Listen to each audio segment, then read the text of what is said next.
بحروں بر پروردگار بحروں بر. اعوذ باللہ من الشیطان الرجیم. بسم اللہ الرحمن الرحیم.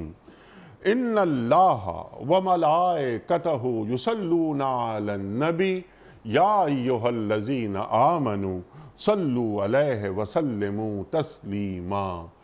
اللہم صل علی سیدنا و نبینا و شفیعنا و مولانا محمد وعلی آل محمد وبارک وسلم.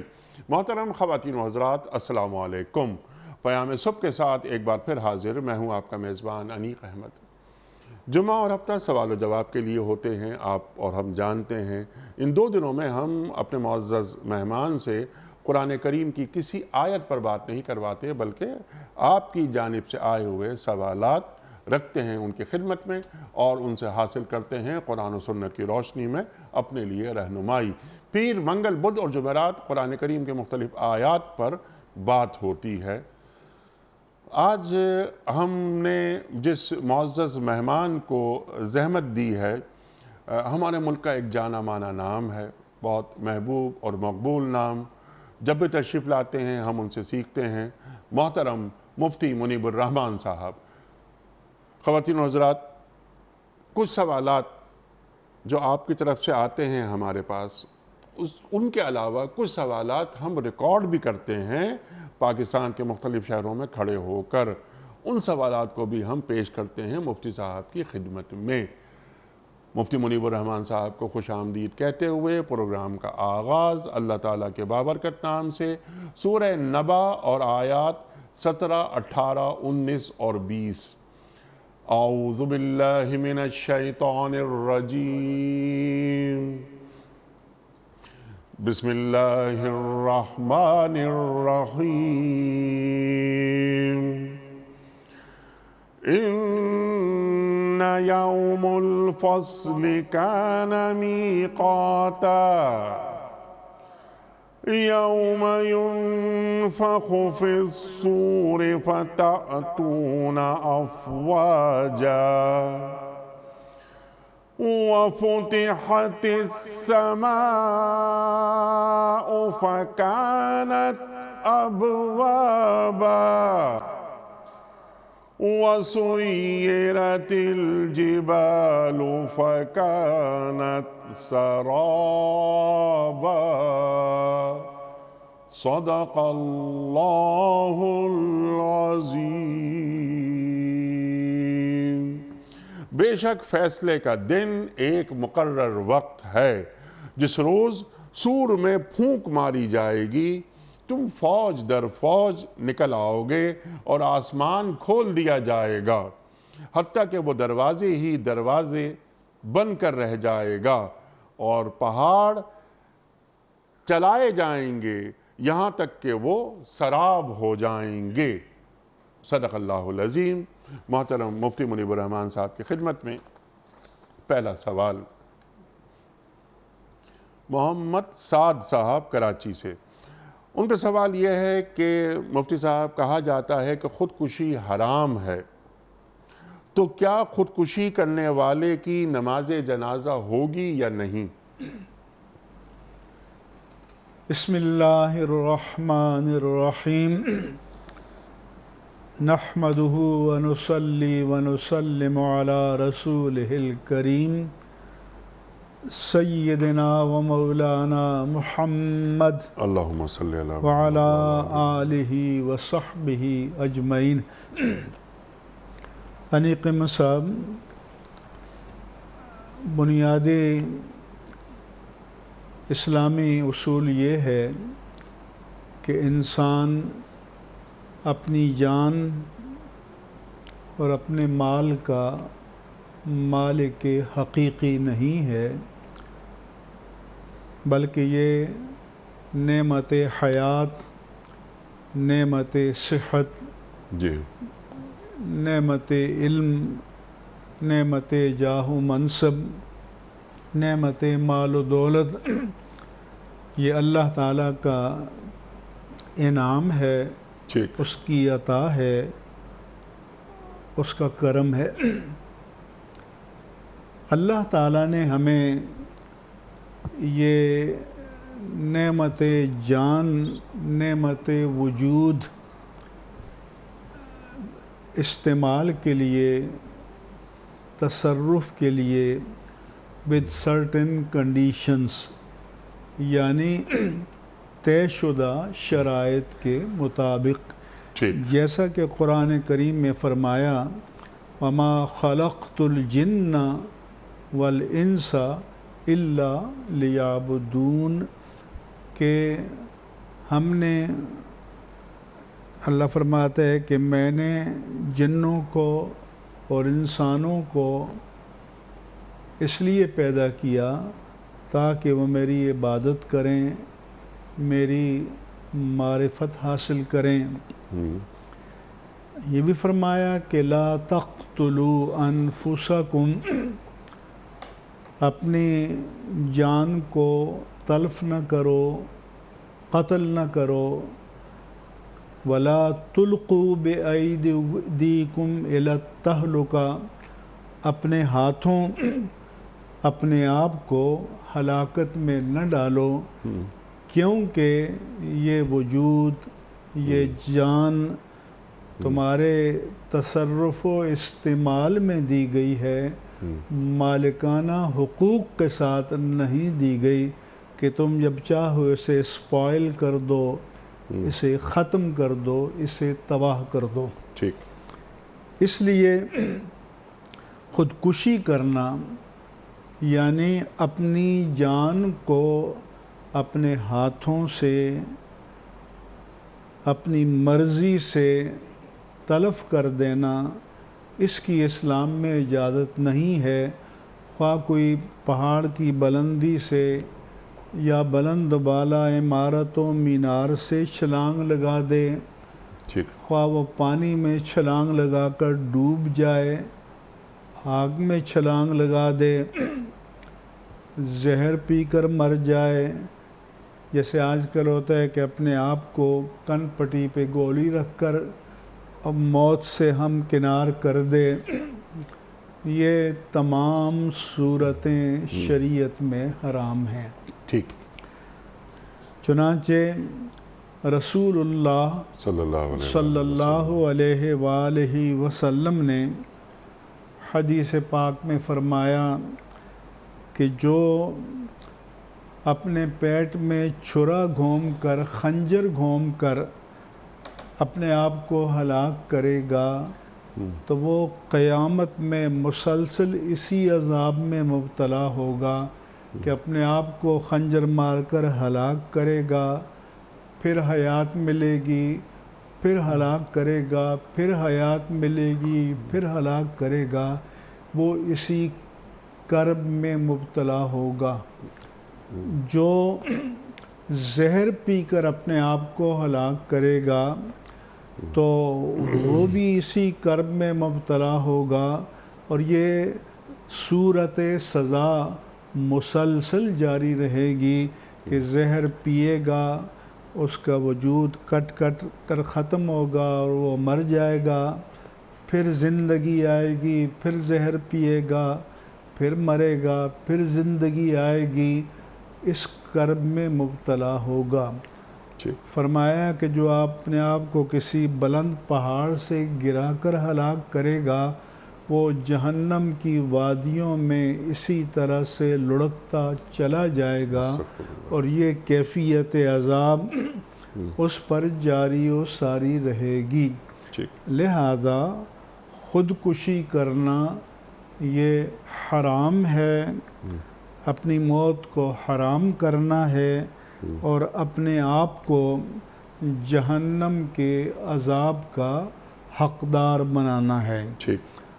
اب اگر کسی نے خودکشی کر لی ہے تو کسی معتبر عالم کو، کسی مفتی کو، ثقہ عالم کو اس کا جنازہ نہیں پڑھانا چاہیے تاکہ لوگوں کے لیے درس عبرت ہو جائے اور لوگ اس فعل بد سے اجتناب کریں۔ لیکن جنازہ پڑھانے کی کلی ممانعت نہیں ہے، کیونکہ بہرحال اس نے حرام کا ارتکاب کیا ہے، کفر کا ارتکاب نہیں کیا، تو مسلمان کتنا ہی بدکار کیوں نہ ہو تو اس کی نماز جنازہ پڑھی جائے گی، تو کوئی بھی مسلمانوں میں سے جو بھی آدمی اہل ہے اس کی نماز جنازہ بھی پڑھ سکتے ہیں، اس کے لیے دعائے مغفرت بھی کر سکتے ہیں۔ ٹھیک۔ ایک صحابی تھے طفیل بن عمر دوسی، اپنے قبیلے سمیت ایمان لائے، تو وہ کسی جہاد میں ان کا بازو کٹ گیا، تکلیف برداشت نہ کر سکے تو انہوں نے اپنے ہاتھ کو کاٹ دیا تو بلیڈنگ کی وجہ سے اور کثرت سے خون بہنے کی وجہ سے موت واقع ہو گئی۔ انہیں بعد میں کسی نے خواب میں دیکھا کہ تم پر کیا گزری، تو اس نے کہا کہ اللہ کے رسول پر ایمان لانے اور ان کے ساتھ ہجرت کی وجہ سے اللہ نے میرے قصور کو معاف کر دیا۔ تو انہوں نے دیکھا کہ اس کے ہاتھ پر ڈاٹا بندھا ہوا ہے، تو یہ کیا ہے؟ تو انہوں نے کہا کہ میرے لیے حکم ہوا کہ ما نصلح ما افسدتہ، جو تو نے ہاتھ کاٹ کر خود اپنی صورت بگاڑی ہے، ہم اس کو ٹھیک نہیں کریں گے قدرت کی طرف سے۔ تو حضور نے دعا فرمائی کہ اللہم ولیدیہ فاغفر، یا اللہ اس کے ہاتھ کے قصور کو بھی معاف فرما دے۔ تو ان کے لیے تو اللہ کے رسول موجود تھے، اس لیے خودکشی سے ہر صورت میں اجتناب کرنا چاہیے۔ بعض لوگ مشکل حالات سے تنگ آ جاتے ہیں، دریا میں چھلانگ لگاتے ہیں، کوئی اور ایسا کام کرتے ہیں، تو یہ نہیں کرنا چاہیے۔ ٹھیک ہے، قطعاً حرام ہے، حرام جیسے ہے، کہ آپ نے کیا بات فرما پتا دی۔ کہ اللہ تعالیٰ آگے بہتر حالات لے آئے، اچھے جی، حالات تو اللہ کی لے رحمت سے مایوس نہیں ہونا چاہیے۔ ایسے میں کوئی ذمہ داری حاکم وقت پر بھی ہوتی ہے کہ کیسے اس کی ریاست میں اگر کوئی خودکشی کر رہا ہے تو کیا وہ بھی کسی حد تک ذمہ دار ہے؟ ہاں، اگر ریاستی نظم کی خرابی اس میں شامل ہیں، بھوک کی وجہ سے تڑپ رہا ہے اور خودکشی کر لی، ایسے حالات پیدا ہو گئے، تو ظاہر ہے کہ اس سے بھی باز پرس تو ہوگی رعایت کے معاملات کے بارے میں، کیونکہ حضور نے فرمایا ہے کہ کلکم رائن و کلکم مسئول عن رعیتہ، کہ ہر ایک تم میں سے اپنے اپنے دائرہ اختیار میں نگہبان ہے، اور اس کے دائرہ کار میں جو افراد یا امور ان کے بارے میں پوچھا جائے گا۔ اور الامام رائن، تو امام تو پوری رعایا کا نگہبان ہے، تو اگر اس کی غفلت یا اس کی صرف نظر یا اس کی کوتاہی یا اس کے نظم کی خرابی کی وجہ سے کچھ ظلم کی صورتیں نمودار ہوں گی، تو باس پرس تو ہوگی، جن کے رتبے ہیں سوا ان کو سوا مشکل ہے۔ معاشرے میں بھی جو خاص طور پہ اہل ثروت افراد ہیں، وہ نگاہ رکھیں اپنے اپنے محلوں میں، بالکل رکھنا چاہیے کہ کہیں ایسا کوئی واقعہ رونما نہ ہو۔ جو خودکشی کی تعداد میں اضافہ ہو رہا ہے، جو اخبارات میں ہم پڑھتے رہتے ہیں، حیران ہوتے ہیں کہ یہ خودکشی، اور مسلمان تو کبھی اللہ سے مایوس نہیں ہوتا، اور جیسے آپ نے بتایا اور جو دین بتا رہا ہے ہمیں کہ یہ ہمارا بدن یہ اللہ کی امانت ہے۔ کافروں کا تو پھر بھی یہ ہے نا کہ انہوں نے اپنی سوچ کے مطابق فرض کر لیا کہ ٹھیک ہے جی، ہم بڑی کرب میں تکلیف میں ہیں، ہم نے آپ کو موت سے ہم کنار کر دیا تو قصہ تمام ہو گیا۔ لیکن مومن کا تو ایمان ہے نا کہ اس کے بعد بھی موت کو سمجھا ہے غافل، اختتام زندگی ہے یہ شام زندگی، صبح دوام زندگی ہے، تو اس کے لیے آگے پھر کھاتے کھلے ہوں گے، تو مومن کو اس بارے میں اور حساب کتاب ہوگا، جیسا کہ آپ نے بالکل واضح ہمیں تعلیمات فراہم کی۔ تو پوچھ جواب دہی کہ یہ جان یہ تو میری امانت تھی، یہ بدن میری امانت تھی، تم کون ہوتے ہو اس جان کو تلف کرنے والے؟ یہ اجازت نہیں ہے، یہ اجازت نہیں ہے۔ اگلا سوال اون محمد صاحب کا ہے سرگودا سے، کیا نماز میں موبائل بج اٹھے تو کیا کرنا چاہیے اور کس طرح اسے بند کرنا چاہیے؟ موبائل انسان کی ضرورت بھی بن گیا ہے۔ آج ہم جس حد تک موبائل کے محتاج ہو گئے ہیں، جی آدمی 10 20 30 سال پلٹ کر پیچھے کا سوچے تو انسان سوچتا ہے کہ اس وقت اس کے بغیر بھی تو ہم زندہ تھے، کیسے زندگی گزار رہے تھے۔ لیکن یہ آسائشیں انسان کو کمزور بھی کر دیتی ہیں اور اپنا محتاج بھی بنا دیتی ہیں۔ ٹھیک، لہذا اب موبائل کو کوئی اپنے پاس سے دور کرنے کے لیے تیار نہیں، اس لیے مساجد کے دروازے پر بھی لکھا ہوتا ہے کہ موبائل بند کر دیجئے۔ بعض جگہ میں دیکھتا ہوں کہ جب مکبر قیام نماز جماعت کے لیے اقامت کہتا ہے تو وہ بھی پہلے اعلان کرتا ہے کہ موبائل بند کر دیجئے۔ کل میں نے ایک جگہ ظہر کی نماز پڑھی تو امام صاحب نے بھی تکبیر تحریمہ کہنے سے پہلے کہا کہ موبائل بند کر دیجئے۔ تو بہتر تو یہ ہے کہ مسجد میں داخل ہونے سے پہلے موبائل بند کر دینا چاہیے، لیکن اگر بشری کوتاہی بھی ہو جاتی ہے، غفلت بھی ہو جاتی ہے، انسان بھول بھی جاتا ہے، تو اگر اس کا موبائل نماز میں بجنا شروع ہو گیا اور اگر ایک ہاتھ سے کوئی آدمی جیب میں ہاتھ ڈال کر یا اس کو بند کر سکتا ہے تو بند کر دے، اگر ایک ہاتھ سے نہیں ہو سکتا تو پھر دونوں ہاتھوں کو استعمال کرنے سے عمل کثیر ہوتا ہے، نماز فاسد ہو جاتی ہے۔ ٹھیک ہے، تو دونوں ہاتھ استعمال نہ کیے جائیں، ایک ہی ہاتھ سے اسے بند کر دیا جائے اگر ممکن ہے تو۔ اگر ممکن ہے تو۔ عنایت علی صاحب ہیں آزاد کشمیر سے، سوال ان کا یہ ہے کہ نماز جنازہ کی دعائیں یاد نہ ہوں تو کیا نماز جنازہ ہو جائے گی؟ نماز جنازہ میں 4 تکبیرات فرض ہیں، ٹھیک، اور قیام ہے، قبلہ رو ہونا ہے، اور سامنے میت کا حاضر ہونا ہے۔ ٹھیک، نماز جنازہ کی نیت لفظاً کرنا ضروری نہیں ہے۔ نیت کے معنی یہ ہوتے ہیں کہ آدمی جس کام میں داخل ہونے جا رہا ہے تو اس کے ذہن میں یہ بات مستحضر، موجود اور حاضر ہونی چاہیے کہ وہ کیا کام کرنے جا رہا ہے۔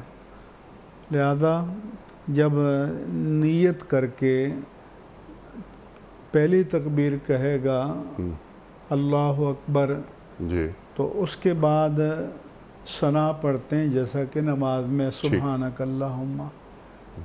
دوسری تکبیر کے بعد درود پاک پڑھتے ہیں، درود ابراہیمی پڑھ لیں۔ ثنا پڑھنا بھی سنت ہے۔ دوسری تکبیر کے بعد درود پڑھنا بھی سنت ہے۔ تیسری تکبیر کے بعد نماز جنازہ کی دعا ہے، بالغ کی ہے کہ اللہم اغفر لحینا و میتنا و شاہدنا و غائبنا و صغیرنا و کبیرنا و ذکرنا و انسانا، اللہم من احییتہ منا فاحیہ علی الاسلام ومن توفیتہ منا فتوفہ علی الایمان، اللہم لا تحرمنا اجرہ ولا تفتنا بعدہ۔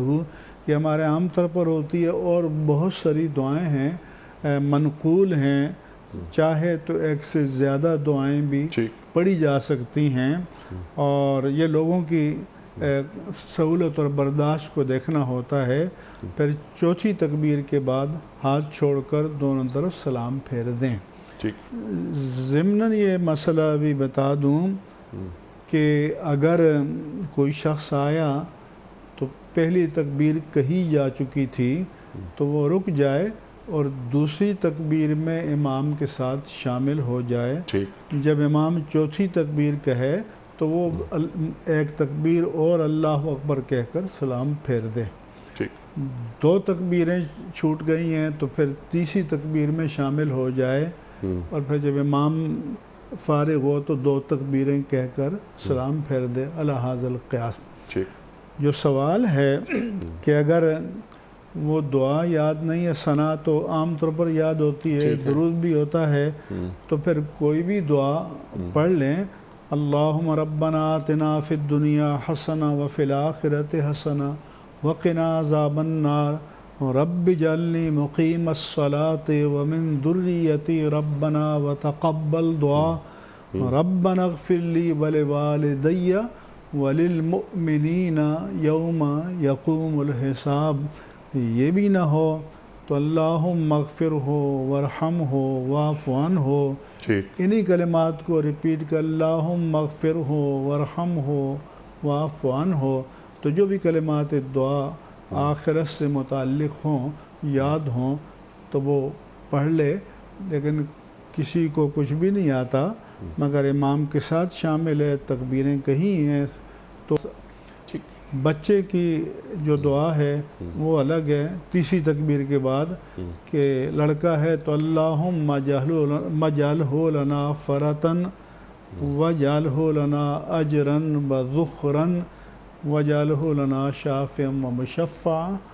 اور لڑکی ہو تو اللہم اجعلہا مؤنث کے صیغے کے ساتھ یہ دعا پڑھ لیں، نماز جنازہ ادا ہو جائے. اور جو یاد نہیں ہے اسے یاد کر لیں. اسے یاد کرنا چاہیے سب سے پہلے. میں تو یہ کہا کرتا ہوں کہ آپ اس بات کو ذہن میں رکھیں کہ تاجدار کائنات، تاجدار ختم نبوت سیدنا محمد الرسول اللہ صلی اللہ علیہ وآلہ وسلم پر 40 سال کی عمر میں نزول قرآن شروع ہوا اور 63 برس کی عمر میں وصال سے کچھ پہلے اس نزول کی تکمیل ہوئی. پھر صحابہ کرام کوئی آغاز جوانی میں اسلام میں داخل ہوئے، کوئی پختہ عمر میں داخل ہوئے، کوئی بڑھاپے میں داخل ہوئے. تو انسان تو طالب علم رہتا ہے ہر مرحلے میں. اب بھی بہت سے بوڑھے ہوتے ہیں کہ جن کو نماز یا جنازہ یاد نہیں ہوتا، تو انہیں کوئی حجاب محسوس نہیں کرنا چاہیے، بلکہ یہ کرنا چاہیے کہ یہ صحابہ کرام کی سنت ہے کہ انہوں نے پختہ عمروں میں اللہ کے ایمان لائے، اللہ کے دین کو سیکھا، سمجھا، برتا. اور ہمیں بھی یہ کرنا چاہیے. ہمیں بھی یہ کرنا چاہیے. آپ تو نماز جنازہ کی بات چونکہ ہر ایک کو آنی چاہیے، ہر ایک کو. اور باپ کا جنازہ اگر رکھا ہوا ہے سامنے تو بیٹے کو نماز پڑھانی چاہیے. وہ ڈھونڈتے رہتے ہیں ادھر ادھر.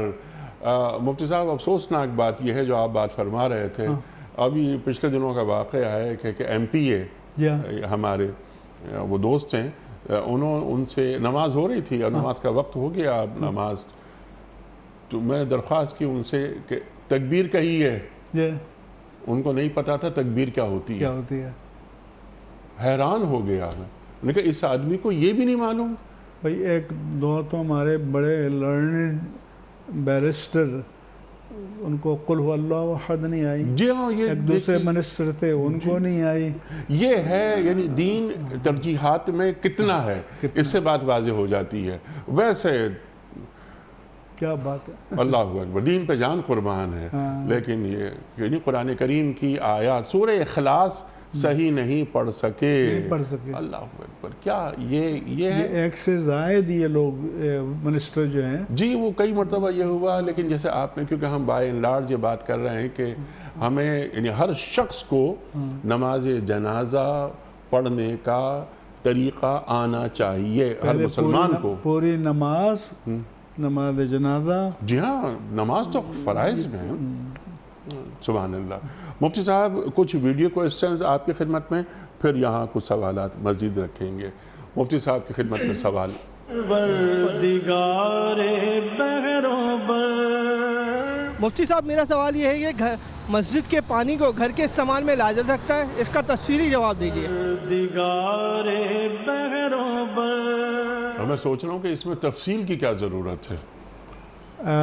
ایک تو میں پچھلے سوال کے جواب میں یہ عرض کر دوں جی کہ جیسے میں نے کہا کہ بھائی اگر ثنا یا درود رہ گیا یا نہیں آئی تو نماز ہو جائے گی، اس کا مطلب یہ ہوتا ہے کہ فرض ادا ہو جائے گا، ٹھیک، جس کو فرض کا ساقط ہونا کہتے ہیں، ٹھیک، لیکن کامل و تمام اجر اسی کو ملے گا کہ جو نماز کے تمام ارکان، سنتوں، آداب کی ادائیگی کے ساتھ کسی عبادت کو ادا کرے گا۔ اب انہوں نے سوال کیا ہے کہ مسجد کا پانی، تو مسجد میں پانی مسجد کی ضروریات کے لیے ہوتا ہے، ٹھیک، وضو کے لیے ہوتا ہے، استنجا کے لیے ہوتا ہے، نمازی آتے ہیں ان کے پینے کے لیے ہوتا ہے، گھروں کو لے جانے کی اجازت نہیں ہے، ٹھیک، شرعاً تو یہی ہے۔ اب ہمارے مسائل یہ ہو گئے ہیں کہ مسجدوں میں الحمدللہ کولر کی سہولت ہو گئی ہے، ریڑھی والے، ٹھیلے والے، آنے جانے والے وہ آ کر بھر کر لے جاتے ہیں۔ اچھا، پانی انسان کی بنیادی ضرورت بھی ہے، تو مسئلہ تو یہی ہے کہ مسجد کے لیے جو چیز وقف ہے وہ مسجد میں استعمال ہونی چاہیے یا مسجد کی ضروریات اور متعلقات میں استعمال ہونی چاہیے۔ ٹھیک، بالکل، مسجد کا پانی ذاتی استعمال میں نہیں آنا چاہیے۔ ایک سوال یہاں سے لیتے ہیں، یہ ہیں حافظ محمد فیضان اسلام آباد سے۔ ان کا سوال یہ ہے کہ آج کل عمرے میں ماسک لگا کر طواف کرنا پڑتا ہے، اس کی شرعی حیثیت کیا ہے؟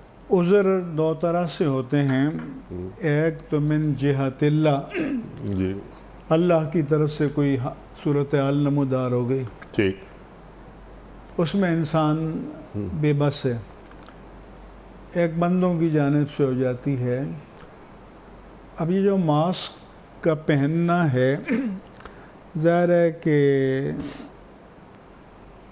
عمرہ یا حج یہ حرم مکی میں ادا ہوگا، جی، اور وہاں کی حکومت نے یہ ضابطہ بنا دیا کہ آپ نے ماسک پہن کر طواف کرنا ہے۔ ٹھیک، عام شریعت کا حکم یہ ہے کہ آپ احرام میں ہیں تو آپ کا چہرہ کھلا رہنا چاہیے، ٹھیک، اس پر پردہ نہیں ہونا چاہیے، کل چہرہ۔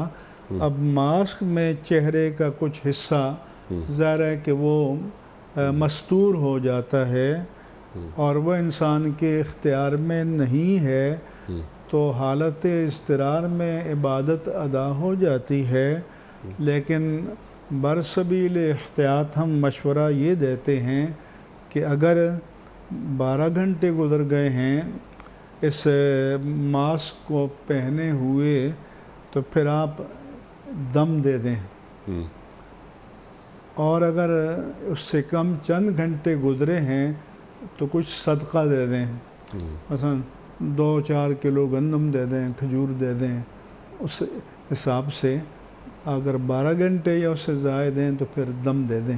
احتیاط اس میں ہے کہ یہ دے دیں تاکہ تلافی ہو جائے۔ ٹھیک ہے، دم کو ذرا واضح کر دیجئے کہ ایک بکرا، ہاں، دم میں ایک دمبا بکرا حدود حرم میں ذبح کر کے دینا۔ اچھا، حدود حرم میں حدود حرم پابندی ہے، یعنی کہ ادھر ٹیلی فون کرے کہ بھئی ایک دے دو، یا آنے کے بعد عمرہ مکمل کر کے پاکستان آنے کے بعد کر سکتے ہیں؟ نہیں، پاکستان آنے کے بعد بھی اگر وہاں نہیں دیا تو وہیں کسی کو مقرر کریں گے کہ حدود حرم میں دیں۔ اچھا، تو یعنی یہ دم حدود حرم ہی میں دیا جائے گا۔ ٹھیک ہے، کلیئر ہو گئی یہ بات۔ ایک سوال وہاں سے لیتے ہیں، پھر یہاں سے لیں گے۔ اگلا سوال مفتی صاحب کی خدمت میں۔ السلام علیکم، میرا سوال یہ ہے مفتی صاحب کہ اگر کوئی شخص مر جائے اور ہم نے اس کے ساتھ برا سلوک کیا تو کیا اس کی میت سے معافی مانگ سکتے ہیں؟ مفتی صاحب یہ بڑا بہت جی اہم سوال اور سینسیٹیو سوال. اگر کوئی شخص مر جائے, اس کے ساتھ کوئی برا سلوک کیا ہو, اس سے معافی نہیں مانگی گئی جب تک وہ زندہ رہا, کیا اس کی میت سے معافی مانگی جا سکتی ہے؟ میت سے معافی مانگنے سے تلافی نہیں ہوتی. ٹھیک. تلافی کی جو صورتیں ہیں کہ زیادتی کی اگر یہ صورت ہے کہ اس کا مال ناحق لیا ہے تو اس کا مال اس کے شرعی وارثوں کو لوٹا دے ٹھیک. اور پھر اللہ سے معافی مانگے. ٹھیک.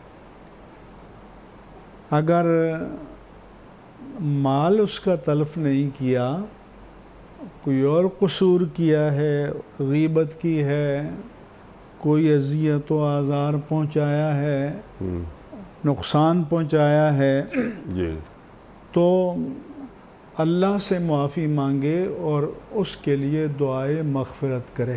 ٹھیک. اللہ تعالیٰ کی بارگاہ میں اس کے لیے دعائے مغفرت کرے, کیونکہ جب بندہ گناہ کرتا ہے تو وہ اللہ کا بھی قصوروار ہوتا ہے, اور اگر وہ گناہ کسی بندے کی حق تلفی سے متعلق ہے تو بندے کا بھی قصوروار ہوتا ہے. ٹھیک. تو اللہ کے قصوروار ہونے پر اللہ سے معافی مانگے, ٹھیک. اور بندے کے قصور کی تلافی کے لیے اس کے لیے دعائے مغفرت کرے. مثلا اس پر بہتان باندھا ہے, غیبت کی ہے, اتہام کیا ہے, جھوٹ بولا ہے, تو اس کی تلافی کی صورتیں یہ ہیں.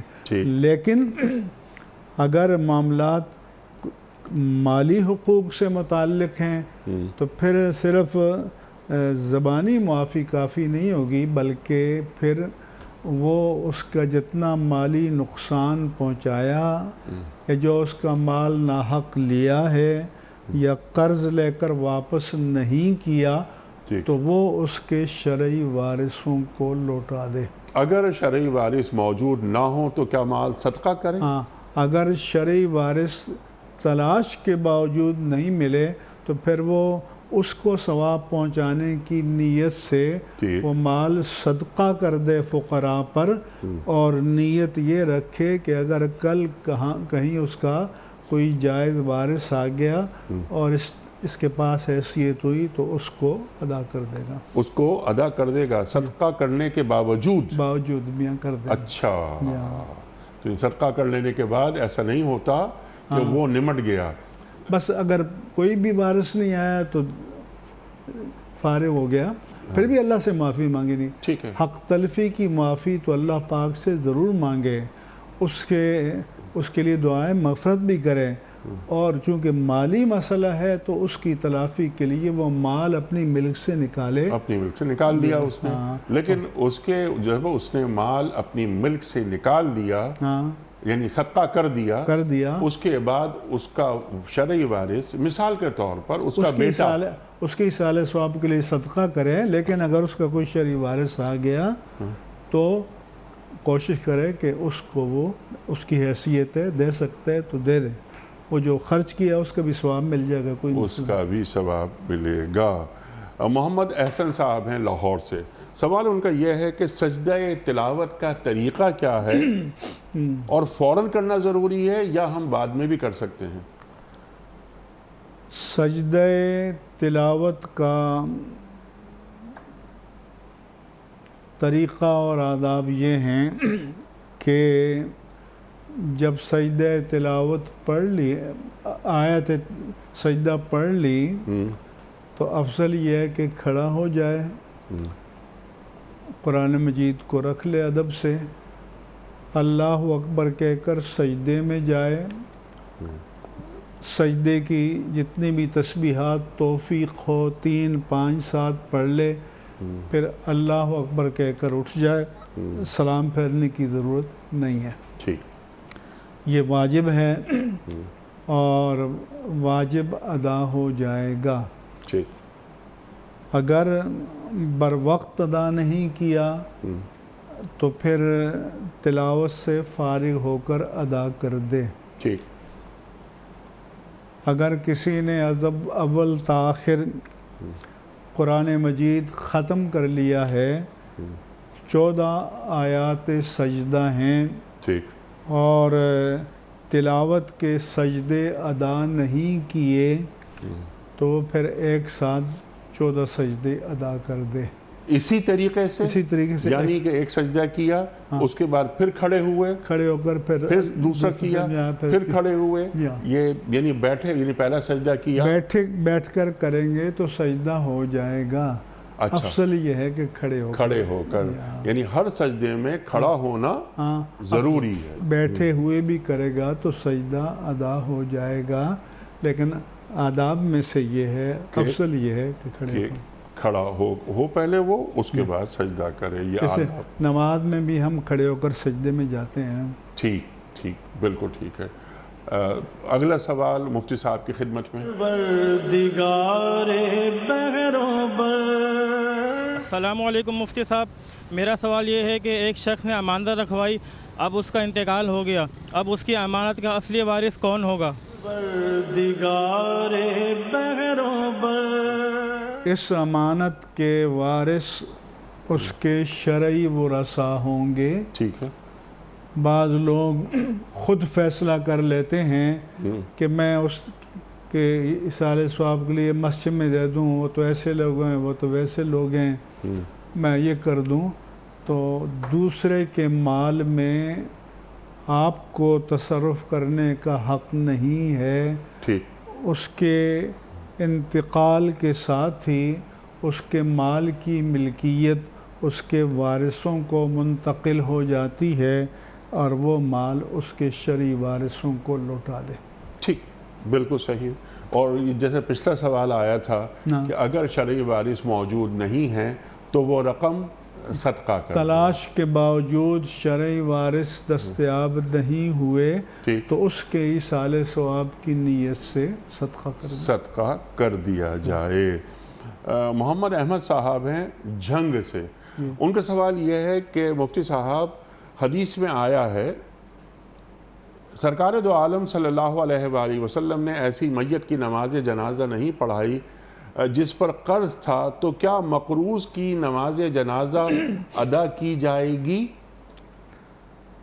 جی ہاں، احادیث مبارکہ میں انیق احمد صاحب یہ آیا ہے کہ جب میت آتی اور آپ سے گزارش کی جاتی کہ نماز جنازہ پڑھائیں، جی، تو آپ پوچھتے کہ کیا اس پر کسی کا قرض ہے؟ ٹھیک، اگر کہتے ہیں کہ قرض نہیں ہے تو آپ نماز جنازہ پڑھا دیتے۔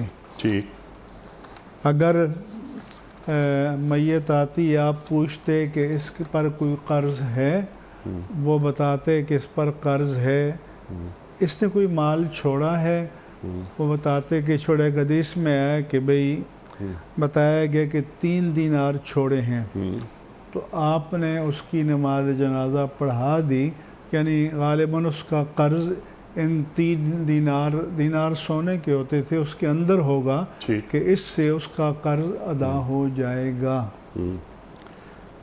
پھر ایک میت آئی، آپ نے پوچھا کہ اس پر قرض ہے، تو انہوں نے بتایا کہ ہے۔ آپ نے فرمایا یہ کوئی مال چھوڑ کر فوت ہوا ہے، تو انہوں نے بتایا کہ نہیں۔ آپ نے فرمایا کہ صلو علی صاحبکم، اب تم اپنے ساتھی کی جنازہ پڑھاؤ، میں نہیں پڑھاؤں گا۔ تو ابو قتادہ کھڑے ہوئے، عرض کی یا رسول اللہ، میں اس کے قرض کی ذمہ داری لیتا ہوں۔ پھر آپ نے اس کی نماز جنازہ پڑھائی، کیونکہ قرض اتنی اہم چیز ہے کہ حدیث پاک میں آتا ہے کہ حضور نے فرمایا کہ جو اللہ کی راہ میں لڑتے ہوئے شہید ہوا، غفر لہ کل ذنبہ، اس کا ہر گناہ معاف ہو جائے گا، الا الدین، مگر اس پر کسی کا قرض ہے تو وہ معاف نہیں ہوگا۔ اس کے بارے میں اتنی آئی۔ جب حالات اچھے ہو گئے تو پھر یہ ہوتا تھا کہ حضور پوچھتے کہ اس پر کسی کا قرض ہے، اگر کوئی بتاتا کہ ہے تو آپ پوچھتے کوئی مال چھوڑ کر فوت ہوئے تو بتاتے کہ نہیں، تو آپ فرماتے کہ انا اولا بالمؤمنین من انفسہم، میں مومنوں کی جانوں سے بھی زیادہ ان کے قریب ہوں، میں ان کا ولی ہوں۔ آپ بیت المال سے اس کا قرض ادا کر دیتے۔ فرماتے کہ من ترک دینا فعلی ومن ترک مالا فلورثتہ، جو قرض چھوڑ کر فوت ہوا میرے ذمہ ہے، یعنی ریاست اسلامی ادا کرے گی، اور جو مال چھوڑ کر گیا ہے اس کے وارثوں کا ہے۔ ایک حدیث میں کہ من ترک مالا فلورثتہ ومن ترک کلا فإلی، کہ جو مال چھوڑ کر گیا ہے وہ اس کے وارثوں کا ہے۔ کوئی مالی لائبلٹی، کوئی بار، کوئی ذمہ داری چھوڑ کر گیا ہے تو میں اس کا ذمہ دار ہوں، آپ اس کا بیت المال سے ادا فرما دیتے۔ رسول اللہ صلی اللہ علیہ وسلم قرض سے اللہ کی پناہ مانگتے تھے۔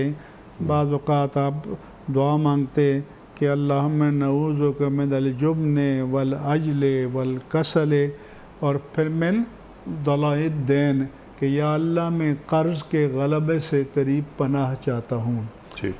اور پھر ایک حدیث میں تو اتنی وعید ہے کہ اعوذ باللہ من الکفر والدین، میں کفر اور قرض سے تیری پناہ چاہتا ہوں۔ اللہ اکبر۔ تو صحابی نے عرض کی یا رسول اللہ صلی اللہ علیہ وسلم اتعدل الدین بالکفر، کہ کیا آپ نے دین اتنی بڑی وبا ہے کہ کفر کے برابر؟ تو فرمایا کہ ہاں، کیونکہ کفر بھی حق کا انکار کرتا ہے، اور بعض لوگ اپنے پاس مال ہوتے ہوئے ہیلے بہانے کرتے ہیں اور قرض ادا نہیں کرتے۔ تو حضور نے ایک وعید کے طور پر، تنبیہ کے طور پر اس کو اتنا بڑا جرم قرار دیا۔ پھر یہ بھی آپ نے فرمایا کہ مطل الغنی ظلم، کہ جو غنی ہے اور وہ ٹال مٹول کرتا ہے اور قرض ادا نہیں کرتا تو یہ ظلم ہے۔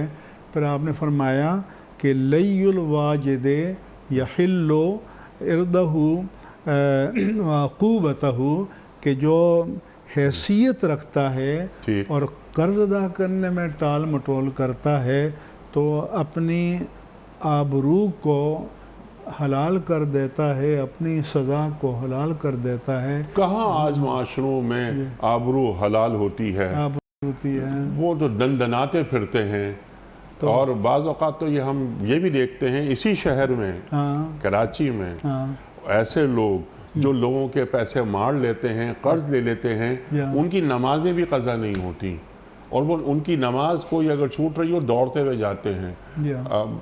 ہم نے اپنی آنکھوں سے دیکھا ہے کہ یہ لوگ، ان کے گھروں پر درس قرآن بھی ہوتا ہے، دیکھا بھی ہے، برتا بھی ہے حضرت، کہ جن کے دلوں سے اللہ کا خوف نکل جائے تو وہ پھر لوگوں کے حق مارتے ہیں، حق تلفی کرتے ہیں، جی ہاں، اور اپنے لیے جہنم کا ایندھن تیار کرتے ہیں، اللہ، یا خود جہنم کا ایندھن بن جاتے ہیں۔ بالکل درست۔ اللہ اکبر، اللہ اکبر۔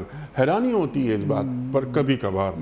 اب تو خیر ایسے عجیب یہ زوال ایسا ہے کہ یہ شخص دوڑ کے جا رہا ہے، نماز پڑھ رہا ہے۔ اور بعض ہمارے پاکستان کی تاریخ کے حکمران سیاسی مفادات میں قرض معاف کر دیتے ہیں، یا سیاسی قوت اختیار دباؤ کی وجہ سے اپنے بڑے بڑے قرضے معاف کرا دیتے ہیں جو کروڑوں اربوں میں ہوتے ہیں۔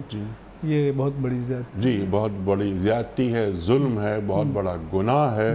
وہ تو سرکار کے پیسے ہیں، مطلب یہ کہ 22-23 کروڑ عوام کا پیسہ ہے، وہ عوام کا پیسہ ہوتا ہے، بینکوں میں عوام کا پیسہ ہوتا ہے، لیے تو بینکوں سے جاتے ہیں، تو یہ زیادتی ہے۔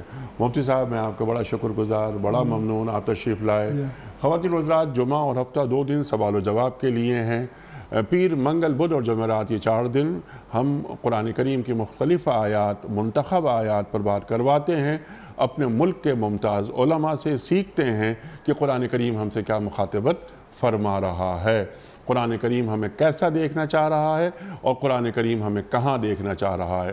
لیکن جمعہ اور ہفتہ 2 دن ہم نے رکھے ہیں خاص طور پر اس کام کے لیے کہ ہمارے جو خاص طور پر نوجوان ہیں ان کے ذہنوں میں کبھی کبھار کوئی کنفیوژن نمودار ہو جاتا ہے۔ وہ سوال کریں، مفتی صاحب موجود ہیں، ہمارا دین مکمل ہے، انفس و آفاق کے کسی بھی مسئلے کا حل ایسا نہیں کہ نعوذ باللہ ہمارے دین کے پاس نہ ہو۔ الیوم اکملت لکم دینکم واتممت علیکم نعمتی وردیت لکم الاسلام دینا۔ خواتین و حضرات، بس کسی اہل نظر کی خدمت میں، اہل ذکر کی خدمت میں حاضری ضروری ہوتی ہے۔ آپ کو معلوم ہے کہ پیام صبح کا اختتام ہوتا ہے روزانہ ایک قول پر، اور وہ قول ہوتا ہے صاحب نہج البلاغہ امیر المومنین حضرت علی مرتضیٰ کرم اللہ وجہہ کا۔